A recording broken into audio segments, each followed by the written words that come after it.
Elio is the new Pixar movie that was barely marketed, and it has a $300 million budget. Is it any good? If you haven't already, make sure to hit that subscribe button and turn on push notifications, but let's get into today's review. Elio follows a kid, Elio, who has gone through a recent tragedy in his life, and one thing that he's pretty obsessed with is being abducted by aliens. But his aunt, Zoe Saldana, is trying really hard to get him out of this stage in his life. But eventually, Elio actually does get abducted by aliens, and this gives him a chance to really understand what it truly means to be accepted. I'm not gonna lie, I honestly had zero interest in this movie, past it being Pixar. I mean, I love whenever they come up with a new original Pixar movie, but they really butchered marketing this movie, and it's so unfortunate because the other times that they refuse to market Pixar movies, they ended up being really good movies. Soul, Turning Red. Oh, Luca. Thankfully, Elio wasn't a Disney Plus exclusive and actually got released in theaters, and double thankfully, it was a good movie. A few things I just want to get out of the way as to just what I'm not digging about these new Pixar movies is one of the big ones, the animation. I think the animation looks great. I mean, I'm not complaining about how the animation looks, but I am complaining about how the animation looks. I just feel like Pixar movies are slowly just starting to look like every other Disney movie, and what I really appreciated about Pixar is that they looked like a Pixar movie. Like, I could look at a Pixar movie and be like, oh yeah, that's definitely a Pixar movie, but then I look at a Disney movie and I'm like, oh yeah, that's definitely a Disney movie. Now I'm like, wait, is Pixar coming out with a new movie, or is this a Disney movie? The best example that I can come up with is Strange World, which looks very similar to a lot of the new Pixar movies. So I was like, oh wait, is this Pixar's new movie or is this just a Disney movie? So that's my biggest complaint. But other than that, this movie was pretty dang good, actually. I didn't really know what to expect. I was kind of just expecting a mediocre story because, you know, Disney movies just haven't released a pretty good original movie in a pretty long time. I kind of just saw it to be like, oh yeah, you know, I saw the new movie, like, let's talk about it. But I'm really glad that I did see it because this is a kids movie that really needs to be made. This movie is about good parenting, and that's a really good message to put on to kids. You know, I feel like there's a lot of good messages that these animated movies, you know, give off, but this one was different. It was a good movie. It was just a really particular story that actually kind of moved me to tears in some parts. It's not the saddest Pixar movie that I've ever seen, but there were moments where I really did feel the pain of these characters, and I was really understanding one another. I don't think it's a spectacular movie. I don't think it's redefining Pixar, but what I am worried about is I feel like they're slowly just moving Pixar into Disney. And I know Disney has owned Pixar for a long time, but they did a really good job creating their own original projects. And I really don't want Disney to completely consume Pixar and then Pixar movies just completely becoming Disney movies.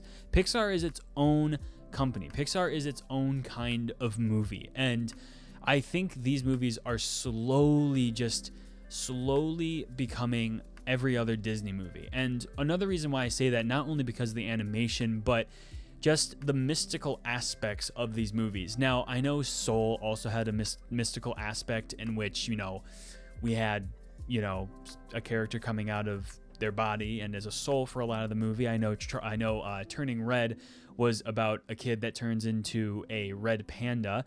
And I know that Luca is about two kids that turn into fish or whatever, sea creatures. But something about just a movie being about someone being abducted by aliens and being taken out to space is just like a super, just over-exaggerated story. And I know it's a kid's movie. I know this might be a nitpick, but I feel like these movies are becoming way too mystical. Pixar is always pretty grounded for the most part. I think like Pixar movies have been pretty grounded, but over the last couple movies, they really have gone into that we need to be more magical. And Pixar isn't about things needing to be magical. Pixar movies have always been, you know, taking something ordinary and then kind of making it like unordinary. Like Toy Story. Toy Story is about a kid's obsession with toys, but the toys are alive. Like, yes, that is something that's out of the ordinary, but it's something that's more grounded. We're not having people going out to space. We're not having people talking to aliens. And like, I don't know, maybe that's just a little bit of a nitpick. I still really like this movie, but these movies are becoming way too much like Disney. Maybe I rambled on for too long about that, but that's just something that I think Pixar needs to kind of go back to. We need more grounded. Like, they just released Win or Lose, which is a more grounded story. Like, I think that is what we need from Pixar. Let's leave the magic stuff to Disney. But I still really liked Elio. I think the movie sort of loses sight of certain things, kind of like how this young kid lost both of his parents. And although that kind of sticks around for a good portion of the movie, I feel like it's something that is forgotten about by the end of it. And that is a huge thing for a child like Elio that is that young, to lose both of their parents. I think they definitely lost sight of that and like focused more on like his aunt becoming like trying to become his guardian and him trying to find a place where he belongs. I think they focused a lot on that, but forgot to focus on the reason why all of that stuff is happening. And I think that it would have benefited with more of that. Like, what if we had a moment where the kid just needed to break down about losing his parents? We never got a moment like that, and I think the movie was missing that. But those are only a couple things that I wish they would have done differently with this movie. But other than that, I think the movie is really entertaining. It was funny. It has great animation. Like I said, I'm not in love with the animation style, but the animation is still beautiful. It's funny.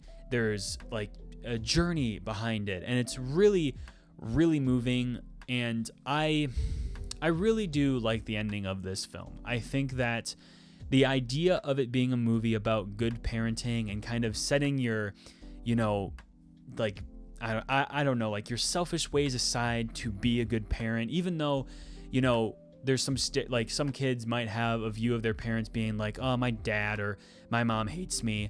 Like they're just going to have that. But deep down, your parents really do care about you. Like no matter what, like no matter how they might treat you sometimes, and they might make you think differently about your relationship with your parents, they do love you, and they would do absolutely everything for you.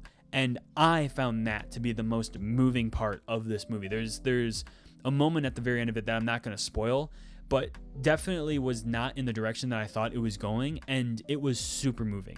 It brought me to the brink of tears. I didn't cry, but I definitely felt some water gathering in my eyelid. We need more kids movies like this. We need more movies to have messages that kids can actually understand, and maybe not even understand by words, but just understand by watching and really understanding. Like, just understanding that your parents do love you. Like, okay, your mom or dad might yell at you once, but they love you and would do anything for you. Those are the kind of messages that are, that this society's kids need. I dug Elio. I think people are going to like it. I really hope that it can make, it's going to have to make $600 million to break even, but I don't think that's going to happen.